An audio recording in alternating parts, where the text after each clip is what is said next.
Hi there, I'm Michelle Sparks. I'm also known as Mickey or Sparks, and I'd like to introduce you to my dear friend, Marina. Dankie Michelle. Ja, my naam is Marina en ek is vir die afgelope 17 jaar 'n junior muurbal afrigter en alhoewel dit my passie is en altyd sal wees, het Michelle my bekend gestel aan CBD so van verlede jaar Oktober. En ons het besluit ons wil graag 'n bietjie video maak om mense in te lig oor CBD. Yeah, absolutely. I've been in the corporate world and I have been for the last 2 decades of my life.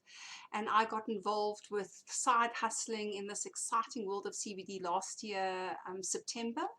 CBD is the fastest growing industry in the world, and Forbes magazine estimates the industry to top $22 billion by 2024.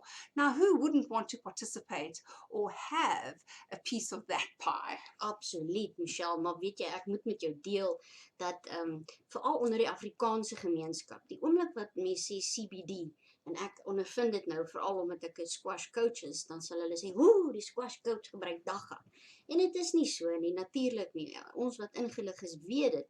En dit is die rede van hierdie video en dis 'n voorreg dat ons dit met almal daar buite kan deel. Yeah, it's not just about the growth in that industry, but it's about the benefits of using CBD and how CBD has changed my life and my girls' lives and Marina's life and her family members' lives. And we'd like to share those experiences with you and educate you like we've educated ourselves on the benefits of using CBD. Ja, ek kan onthou toe Michelle die eerste keer vir my gesê het van CBD, het ek nie 'n koek en kloeg gehad waarvan sy praat nie.